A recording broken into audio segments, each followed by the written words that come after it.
sea Flots, voy a hablar por la tarde. Bueno, gracias Patricio, gracias Gladys, un gusto tenerlo en nuestra escuela, así que muchas gracias a ambos.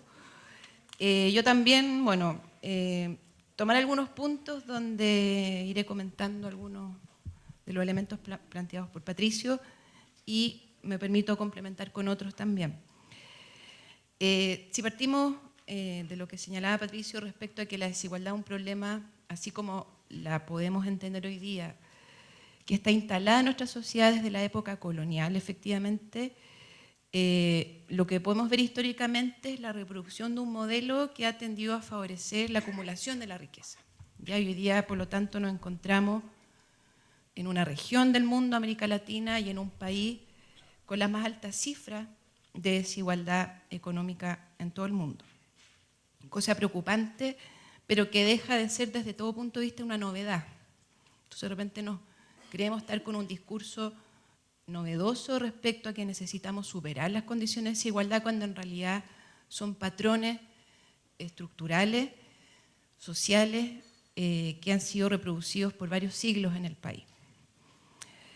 Efectivamente, plantearnos por el umbral de lo deseable, la pregunta que hacía Patricio es interesante en términos, hay una desigualdad que es aceptable o que es deseable.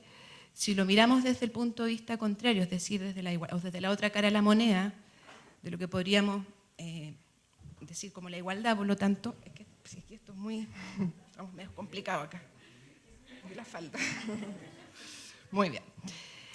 Podríamos seguir, ¿no es cierto?, lo que nos plantea CEN en los años 90 respecto, o la pregunta que le hace es igualdad respecto a qué, ¿ya?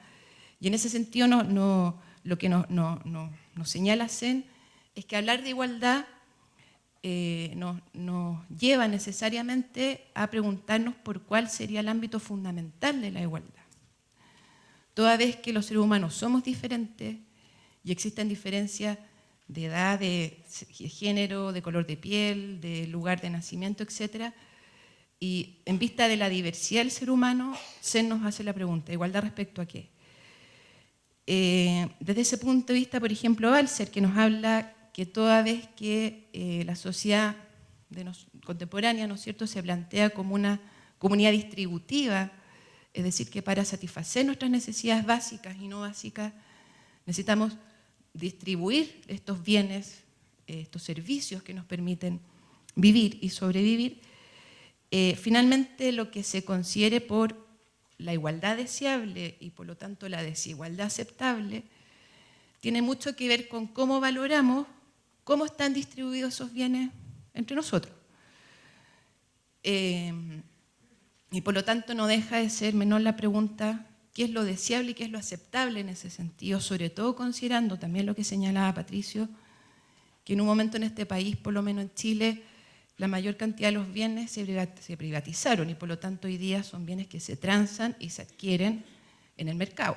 Ya cosa que también en términos o cuando hablamos de desigualdad, no deja de ser menor, entendiendo que hoy la política pública, dentro de su retórica y semántica, justamente intenta llegar a quienes por vía mercado no logran adquirir esos bienes, ¿ya? Y eso ya implica toda esta dualidad de ofertas públicas y privadas en bienes como la educación y la salud, por ejemplo. Junto con lo anterior y en el sentido de que de la igualdad entendida como un principio de justicia y por lo tanto situada en un horizonte normativo de lo que valoramos dentro de la sociedad, en Chile y varias investigaciones, Castillo, Garretón, Puga, Baroset, entre otras, justamente nos hablan de esta inconsistencia que Patricio las describía también. Y por lo tanto es bastante evidente que en Chile, por lo menos a nivel del discurso, hay una crítica fuerte a la desigualdad. Es difícil para alguien desconocer que estamos en un país con una vergonzosa desigualdad. Sin embargo, entre nosotros, como en el plano de la operatividad de aquellas acciones que se quieren tomar para promover más igualdad, finalmente lo que sucede es que esa crítica se diluye y se termina legitimando y reproduciendo las condiciones de desigualdad, ¿ya? Por lo tanto, tanto desde la política social, como insisto, lo tomaré después, pero desde nuestras mismas prácticas cotidianas de cómo convivimos unos con los otros, reproducimos discursos hegemónicos y que somos reproductores de desigualdad. Esto tiene mucho que ver con que sea un problema social no solo persistente, sino que instalado en nuestra forma de vivir. Hay mucha desigualdad que no somos capaces de verla ni siquiera, que está absolutamente naturalizada, invisibilizada, y por lo tanto las posibilidades de transformación ahí son menos. Lo que no se ve no se transforma, digamos, o lo que se considera como normal y natural, ¿para qué lo vamos a transformar? Y por lo tanto nos encontramos en un país donde el desarrollo, por ejemplo, tal como ha sido pensado, tal como en muchos espacios nos hemos sentido tan orgullosos de este país en vías de desarrollo, de ser los mejores de Latinoamérica y todo ese discurso, ha sido un desarrollo que claramente ha beneficiado muy poco. Pensemos en algunos indicadores o en algunos de los elementos que nos hacen sentirnos como el aeropuerto de última generación de Latinoamérica o la mejor autopista de no sé qué. ¿Para quiénes son esos bienes? Son para los que pueden acceder a ello. Por lo tanto, hay una gran masa, una gran mayoría de chilenos y chilenas que ese desarrollo no lo ven, no les llega, está muy lejos de ellos, ¿no es cierto? Y por lo tanto, nuevamente vemos cómo reproducimos desigualdad. Y en ese sentido, esta desigualdad económica tan marcada donde ustedes saben que el coeficiente Gini, que es el que mide la distribución del ingreso o la equidad en la distribución del ingreso, Chile estamos de las peores cifras.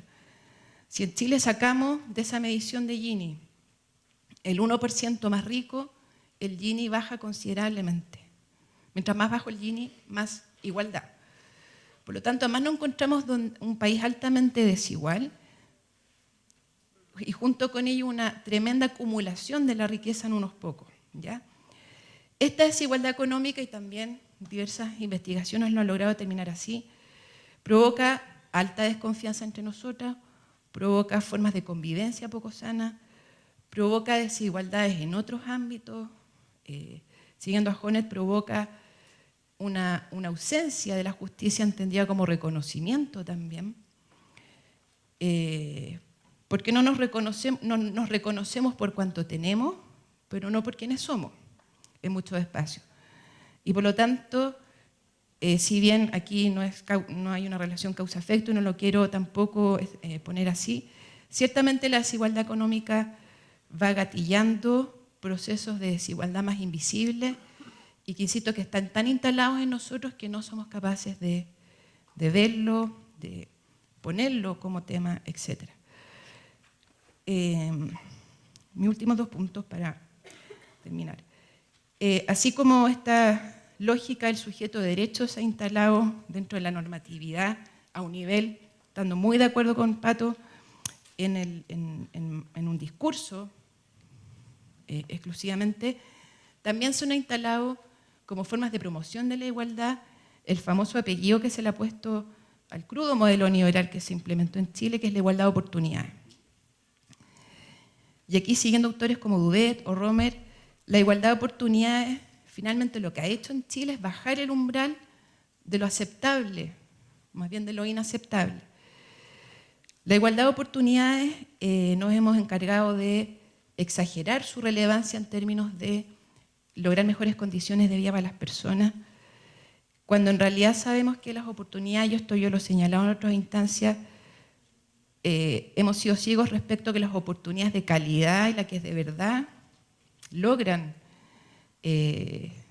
salir adelante, están puestas en el mercado hoy día en Chile. Entonces, para tener una oportunidad de calidad que permita movilidad social y todo lo que se nos ha prometido, hay que tener dinero para comprar esas oportunidades, como por ejemplo una educación de calidad, un acceso a la salud digno, o entre comillas digno, etc. Por lo tanto, lo que genera finalmente la igualdad de oportunidades, que ha sido uno de los discursos a lo mejor con mayor fuerza no hemos creído, es justamente uno de los problemas que trae Perdón es justamente considerar que en algún momento la desigualdad es justa. Porque si en Chile existe igualdad de oportunidades, el que se queda abajo, el que se queda... es que no ha aprovechado las oportunidades que estarían, o se nos ha dicho, que estarían justamente distribuidas entre nosotros cuando sabemos que no es así. Entonces ahí uno empieza a pensar respecto a estos mismos discursos hegemónicos y a estas estructuras que, por decirlo de alguna manera, necesitan desigualdad, necesitan pobreza, las resistencias que hay en Chile, por ejemplo, a pensar reformas estructurales que en vez de llevarnos a pensar un modelo de igualdad de oportunidades, nos permitan, siguiendo a Dubet, pensar un modelo social basado en la igualdad de posiciones, por ejemplo. ¿Ya? Ese discurso está absolutamente ausente en nuestro país en materia de política pública y por lo tanto el discurso de la igualdad de oportunidades ha sido reiterativo, pero es nuevamente una inconsistencia semántica importante, digamos, porque sabemos que las igualdades, o sea, la desigualdad de oportunidades deberíamos llamarlo.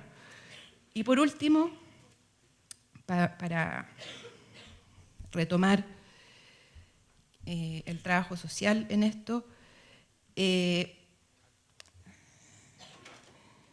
esta reproducción no solo estructural de los grupos de poder, del grupo económico, que tiene efectivamente la desigualdad en Chile y América Latina, yo decía que también está cruzada por prácticas cotidianas, por formas de relacionarnos entre nosotros en nuestro día a día, desde que nos subimos una micro, desde que damos el asiento o no, desde que decidimos botar un papel al suelo o no, o sea, nuestras prácticas más cotidianas.